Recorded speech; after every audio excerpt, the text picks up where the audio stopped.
সোজা আঙ্গুলে ঘি না উঠলে প্রয়োজনে আঙ্গুল বাঁকা করবেন বলছেন জামায়াতের নায়েবে আমির ডাক্তার তাহের। আমরা জানি রাজনীতিতে একটা অচলাবস্থা তৈরি হয়েছে।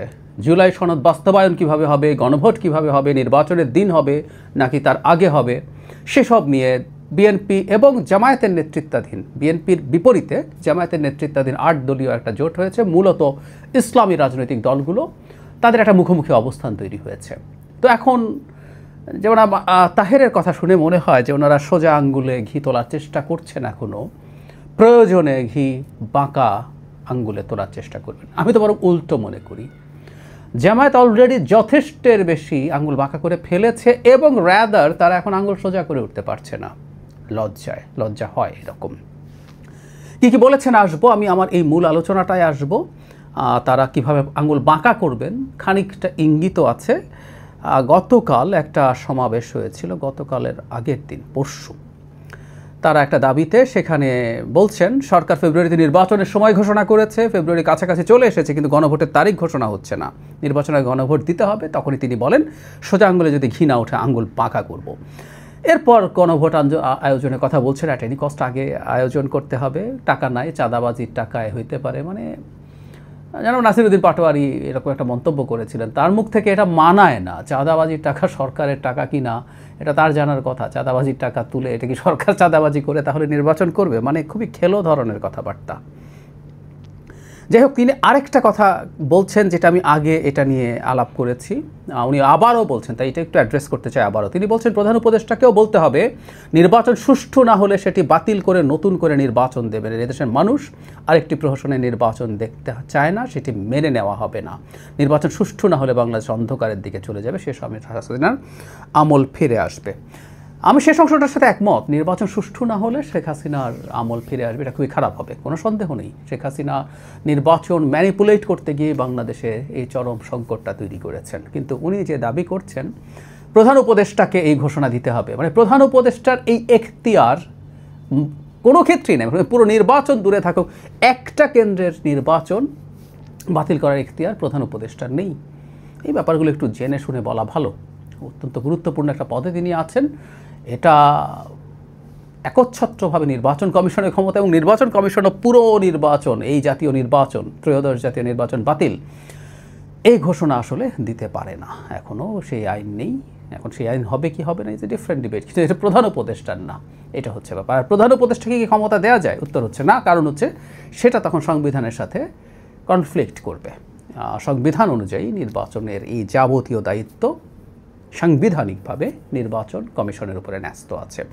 যাই হোক, তার আঙ্গুল বাঁকা করার প্রসঙ্গে আসি। জামায়াত আঙ্গুল বাঁকা করবে, সেইটা কিভাবে বাঁকা করবে একটা ইঙ্গিত আছে। তিনি বলেন প্রধান উপদেষ্টার কাছে স্মারকলিপি দেওয়া হবে, এরপরও উন্নতি না হলে 11 নভেম্বর ঢাকা মহানগরী হবে জনতার নগরী। 11 নভেম্বর হবে চলো চলো ঢাকা চলো। তাহলে আমরা বুঝতে পারছি তারা ঢাকায় একটা জমায়েতের চেষ্টা করবেন। সেই জমায়েত খানিকটা আঙ্গুল বাঁকা করার ইঙ্গিত। আমি জানি না, আসলে নিশ্চিত নই। যদি গণভোটের ব্যাপারে কোনো আলোচনা না হয় তাহলে কি দাঁড়াবে। এই সমাবেশ হয়তো আঙ্গুল বাঁকা করা শুরু বলতে চান তারা। তারপর কি হরতাল অবরোধ হবে কিনা আমরা আসলে জানি না, যমুনা ঘেরাও হবে কিনা জানি না, কিন্তু ধীরে ধীরে নিশ্চয়ই সেগুলো তারা স্পষ্ট করবেন। কিন্তু যে কথাটা বলতে যাচ্ছিলাম সেটা আসলে সবচেয়ে বেশি ইম্পর্টেন্ট, যে জামায়াত আসলে কি আঙ্গুল যথেষ্ট বাঁকা করে ফেলেনি, বরং বাঁকা অবস্থায় তারা আছে কিনা।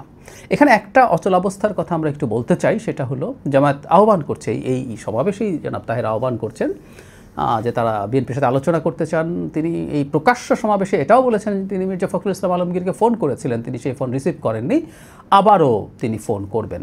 এগুলো পাবলিকলি বলা ঠিক হয়েছে কিনা কেউ বলতে পারেন, এই প্রশ্ন তুলতে পারেন, আমরা সেটা পাশ কাটিয়ে যাই। এখন মানে খেয়াল করে জামাত এখন আলোচনার কথা বলছেন এবং বিএনপি জামাতের আলোচনায় যাবেন, এই ধরনের এক্সপেকটেশন তার দিক থেকে আছে। রাজনীতি খুব সোজা ব্যাপার না। বাংলাদেশের মতো দেশের রাজনীতিতে আসলে সত্যিকার অর্থে আমরা যথেষ্ট গণতান্ত্রিক হয়ে উঠিনি এখনও।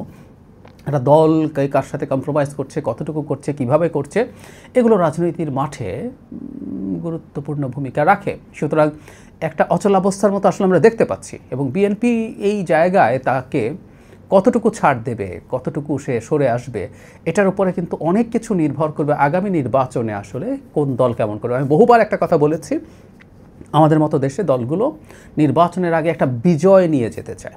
ইনফ্যাক্ট জামাতও এখন সেই সংকটেই পড়েছে। এবার আসছি জামাত আসলে আঙ্গুল বাঁকা করে আছে কিনা সেটা বলার জন্য। আমরা খেয়াল করব জামায়াতে ইসলামী দুটো দাবিতে, প্রথম একটা দাবি নিয়ে দীর্ঘদিন, এরপর গণভোট, এটাও হঠাৎ করে নাজিল হয়েছে, গণভোট আগে হতে হবে।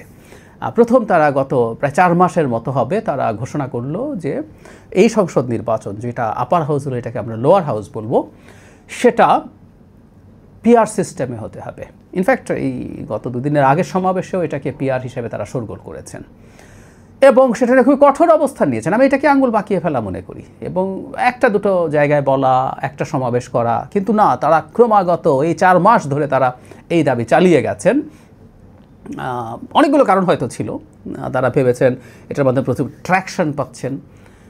1-2-3 মাস টকশোতে, কলামে লোয়ার হাউস পিআর নিয়ে প্রচুর আলোচনা, জামাত বিকেম সো রিলেভেন্ট, জামাতকে নিয়ে সবাই কথা বলছিলেন। আমাকে কত টকশোতে জামাতের নেতাদের সাথে এই ডিবেট করতে হয়েছে আমার মনে পড়ে। সো তারা এটা করেছেন। একই সাথে তাদের আরেকটা কৌশল ছিল, সেটা হলো বিএনপির ওপরে চাপ রাখা। সরকার যখন 2 দলের অচল অবস্থা দেখা যাবে তখন সরকার আলোচনা আসবে, জামাত তখন লোয়ার হাউস পিআরটা ছেড়ে দিয়ে বলবো আচ্ছা ঠিক আছে, আমি শুধু আপার হাউস, বিএনপিকে আপার হাউস মেনে নিতে দেন। সো এটা সরকার জামাত এক ধরনের আন্ডারস্ট্যান্ডিং বা নেক্সাসের পার্ট হিসেবেও কেউ পড়তে পারেন। এরপর তারা গণভোটের জায়গায় আসলেন এবং এটা আঙুল বাঁকা যে না, আমাকে আগেই দিতে হবে। এই গণভোটটাও সম্ভবত ওই ট্রেড অফ করতে পারেন তারা। বিএনপি যদি আপার হাউস পিআর মেনে নেয় তাহলে সেটাও তারা ছাড় দিতেও পারেন, কারণ জামাতেরও একটা বিজয় হয়তো লাগবে। যাই হোক, যে কথাটা বলছিলাম, এ দুটো দাবির ব্যাপারে জামাত যেরকম শক্ত হয়েছে, কঠোর হয়েছে, মাঠে রেগুলারলি প্রোগ্রাম করছেন তারা, এই মাসের পর মাস করে গেছেন বিভিন্ন সময়, বিভিন্ন রকম ফর্মে। আলোচনা তো আছেই, মাঠের প্রোগ্রামও করেছেন। এই 2 দিন আগে এটা মাঠের প্রোগ্রাম ছিল। তো ফলে তারা একরকম আঙুল বাঁকা করে ফেলেছেন। এখন তার একটা প্রবলেম দাঁড়িয়ে গেছে, এই আঙুল আর সোজা করতে পারছেন না। লজ্জার ব্যাপার আছে। আমি যখন তারা লোয়ার হাউসের পিআর নিয়ে যত ক্যালকুলেশনই থাকুক, যখন অনেক বেশি করছিলেন, তখন আমি একটা কথা বলেছিলাম, এটা অনেকটা বাচ্চাদের কান্না না থামাতে পারার মতো। মানে কান্না শুরু করেছেন, এটা সব বাচ্চার হয় কিনা জানি না, আমার হতো।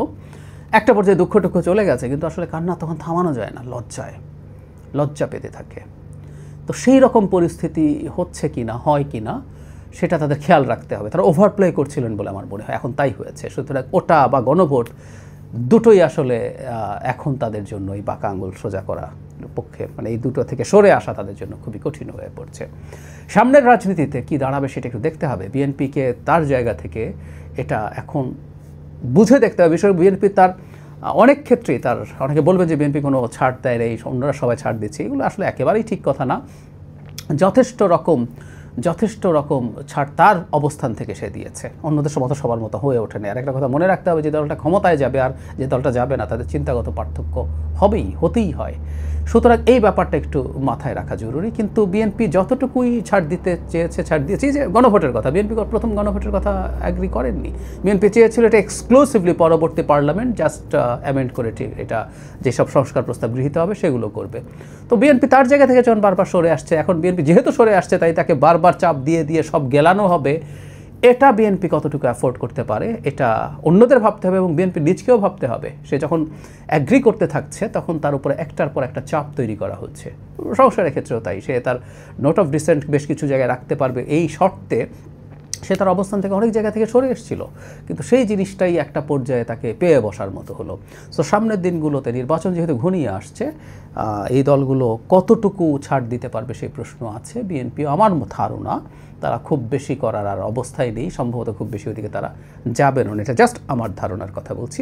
আর জামাত এখন মহা বিপদে পড়েছে এবং আমি ধারণা করি দুটোর কোনো দাবি যদি বিএনপি মেনে না নেয়, আপার হাউস পিআর তো মানলই না, নোট অফ ডিসেন্ট ছাড়া গণভোট কোনোটাও যদি মেনে না নেয়, নির্বাচনে জামাতকে যেতে হবে। আমাদের নির্বাচনে যাওয়া ছাড়া কোনো কিছু করার নেই। কিন্তু সে এখন চাইবে সরকারকে চাপ দিয়ে, সরকারকে দিয়ে তার মুখ রক্ষার ব্যবস্থা করা। সরকার আরবিট্রারি সিদ্ধান্ত নেবে বলছিল যে সে নোট অফ ডিসেন্ট ছাড়া গণভোট হবে। ঠিক আছে, গণভোট নির্বাচনের দিন হবে, কিন্তু নোট অফ ডিসেন্ট ছাড়া হবে, এরকম কোনো সিদ্ধান্ত চাপিয়ে দেওয়ার চেষ্টা করতে পারে। কারণ আমরা সরি এভাবে বলার জন্য, সরকার সহ ঐক্যমত্য কমিশন এবং আরও কিছু দলের এক ধরনের নেক্সাসের মতো তৈরি হয়েছে বলে আমাদের মনে করা যৌক্তিক কারণ আছে। তো সেরকম কিছু যদি হয়, সেটা সংকট আরও বাড়িয়ে দেবে। সরকারের উচিত দেশে কনজেনিয়াল একটা অবস্থা তৈরি করে নির্বাচনটা দেয়া, যেটা কোনো পক্ষে তারা খেলছেন এটা যাতে মনে না হয়।